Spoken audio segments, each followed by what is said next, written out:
தமிழ்நாட்டு பெண்கள்னாலே அழகு இல்லைங்களா? அது முன்னாடியே காமிச்சிட்டீங்க நீங்க. கண்டிப்பா இதுல எல்லாரும் ஒத்துக்கணும், ஆண்களை விட பெண்கள் தான் அழகுன்னு சொல்லிட்டு. எத்தனை பேர் ஒத்துக்கிறீங்க?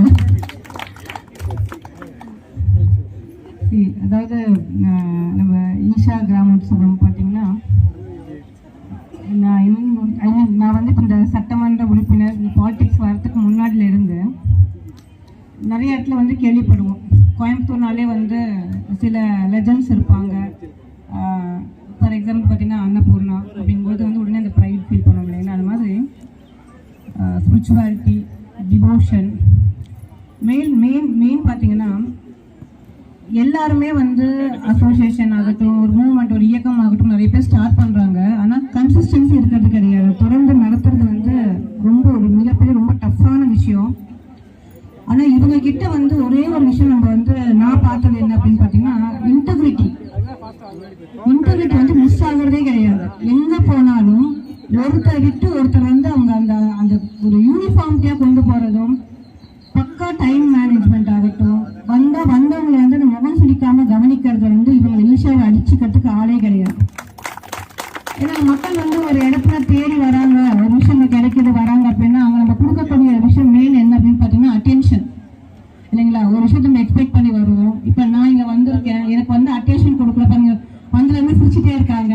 ஸோ வெல்கம் பண்ணும்போது ஒரு ஹாப்பினஸ் வரும் இல்லைங்களா? நம்மளை வந்து அக்செப்ட் பண்ணிக்கிறாங்க, நம்மளை கவனிக்கிறாங்க, அப்ரிசியேஷன். இது எல்லாமே வந்து பார்த்தீங்கன்னா ஈஷா கிட்ட வந்து நம்ம நிறைய எக்ஸ்பெக்ட் பண்ணலாம். அதை நான் வந்து கேட்டேன். ஏன்னா எனக்கு உண்மையிலே வந்து பெரிய அவேர்னஸ் கிடையாது இந்த கிராமோத்சவம். நான் இன்னைக்குதான் கேள்வியே படுறேன். ஏன்னா உண்மையை ஒத்துப்பேன், எப்பவுமே இன்னைக்குதான் கேள்விப்படுறேன். பட் ஒரு 18 நான் நினைச்சேன், ஓகே என்னங்க சார் வந்தோடனே வருஷம் பண்ணுவீங்களா, எத்தனை வருஷம்னு ஒரு 18 வருஷம்னு சொன்னோடனே வந்து ஷாக் ஆகிட்டேன் நான்.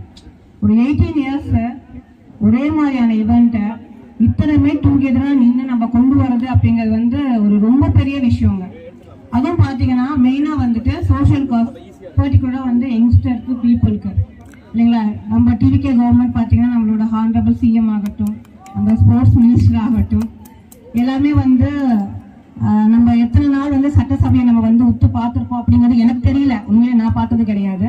ஸோ இதுக்கு வரும்போது நான் நோட்டீஸ் பண்ணி இந்த இடத்துல பார்க்கும்போதுலாம் பார்த்தீங்கன்னா ஒவ்வொரு வில்லேஜுக்கும், ஒவ்வொரு கிராமத்துக்கும் போய் அவங்களுக்கு என்ன டேலண்ட் இருக்கு அப்படிங்கிறத வந்துட்டு வெளில கொண்டு வரணும், அவங்கள வந்து எஸ்டாப்ளிஷ்மெண்ட் பண்ணணும் அப்படிங்கிறத வந்து நம்ம தலைவர் தளபதி அவர்கள், நம்ம ஹானரபிள் சிஎம் வந்து ரொம்ப கீனா இருக்காரு அதுல.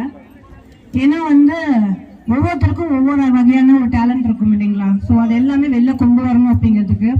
அடுத்தது வந்து பார்த்தீங்கன்னா இப்போ இருக்கக்கூடிய காலகட்டத்தில் டெக்னாலஜி, சயின்ஸ் எந்த அளவுக்கு டெவலப் ஆகுதோ அந்த அளவுக்கு நம்மளோட ஹெல்த் டவுன் ஆகிட்டே இருக்குது. எல்லாருமே ஒத்துப்பீங்கன்னு நினைக்கிறேன் இல்லைங்களா?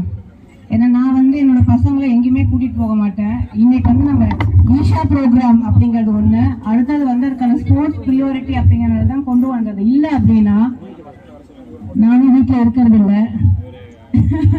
அதனால வந்து காலையில இந்த மொபைல் எடுத்தாங்க அப்படின்னா நைட்டு வரைக்கும் மொபைலோட தான் இருக்கிறாங்க.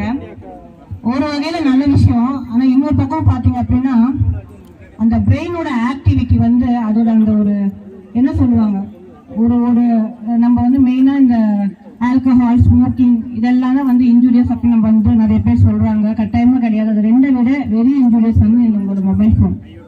ஸோ வந்து குழந்தைங்களுக்கு அதை அளவாக பயன்படுத்தி கொடுங்க. ஸோ அவங்களுக்கான சம் டிஸ்ட்ராக்ஷன், டைவர்ஷன் வேணும். ஏன்னா இப்போ எல்லாருமே சொல்கிறோம், ஒருத்தர் வந்து வீட்டிலேருந்து ஒருத்தர் வேலைக்கு போனால் சம்பாதிச்சு நம்ம வந்து இப்போ கொஞ்சம் டஃப் தான் இப்போ இருக்கக்கூடிய இந்த லைஃப்பை லீட் பண்ணுறது. ஸோ போத் வந்துட்டு பேரண்ட்ஸ் வெளியில் போயாச்சு அப்படின்னா வந்து குழந்தைங்களுக்கு இப்போ எந்த ஒரு டிஸ்ட்ராக்ஷன்ஸுமே இருக்கிறது இல்லை. ஏன்னா மேக்ஸிமம் எல்லாரும் பார்த்தீங்கன்னா இந்த அப்பார்ட்மெண்ட் ஸ்டைல் ஆஃப் இது கல்ச்சர் எல்லாம் வேறு மாறி போகுது.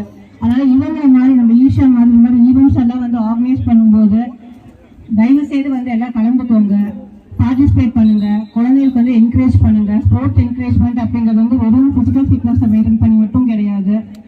மென்டல் இம்பேக்ட், மைண்டுக்கான ஒரு கிளாரிட்டி, அதே மாதிரி அவங்களோட கோலுக்கான ஒரு ஃபோக்கஸை வந்துட்டு ஃபியூச்சர் விஷனரி டாக்குமெண்ட்டாக கொடுக்குதுங்க. ஸோ அதை வந்து எல்லாரும் வந்து இது பேரண்ட்ஸ்க்கான அட்வைஸ் ஆகட்டும், குட்டீஸ்க்கான அட்வைஸாக எடுத்துக்கோங்க நீங்கள். ஸோ ஸ்போர்ட்ஸை வந்து இன்டர்ஜ் ஆகுங்க, எல்லாருமே ஹாப்பியாக இருங்க. ஏன்னா வந்து எத்தனை விஷயங்கள் எவ்வளோ பெரிய வளர்ச்சிகள் இருந்தாலுமே ஹெல்த் இஸ் ஆல்வேஸ் வெல்த்துங்க. அதே மாதிரி வந்து இந்த ஓல்டு ஆக்டிவிட்டீஸ் நம்ம பசங்களாம் பார்த்தீங்கன்னா அது கிராமங்க அப்படிம்பாங்க. என் பசங்க எனக்கு கூட்டுறதுக்கு மெயின் காரணம் அதுதான், அவங்க பார்க்கணும் அப்படிங்கிறதுக்காக தான். ரீசன் என்ன அப்படின்னு பார்த்தீங்கன்னா பல கிடையாது. இப்போ எல்லாம் மாறி போச்சு, எல்லாம் இதுலேயே வந்தாச்சு, எல்லாம் தெரிஞ்சுக்கிறது அப்படிங்கிறது அது வந்து சப்ஜெக்டே கிடையாதுங்க. அந்தந்த வயசுல அந்தந்த மெச்சூரிட்டியில் அந்தந்த விஷயங்கள் தெரிஞ்சுக்கிட்டாதான் அது அளவும் கூட.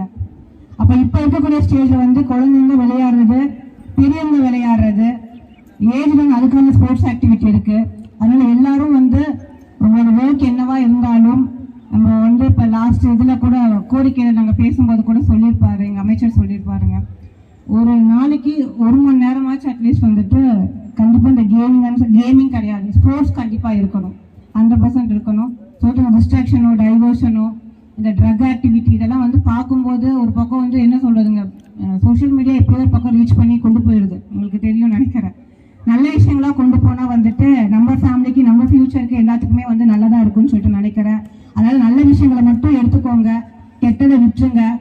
தினசரி வந்து ஃபிசிக்கல் ஆக்டிவிட்டி, அது யோகா ஆகட்டும், ஸ்போர்ட் ஆகட்டும், ஏதோ வகையில் வந்துட்டு என்கேஜ் ஆகுங்க. உங்களோட ஃபோக்கஸ் நல்லா ஷார்ப் ஆகும்னு சொல்லி இந்த ஆப்பர்ச்சுனிட்டி கொடுத்த நம்ம ஈஷா அவங்க குரூப் வந்துட்டு ரொம்ப நன்றி சொல்லிக்கிறேன். எனக்கு ரொம்ப ஃபார்மலாலாம் பேச தெரியாது, நான் இப்படி தான் பேசுவேன், எல்லாருக்கும் புரியும்னு நினைக்கிறேன். சந்தோஷம். Thank you so much.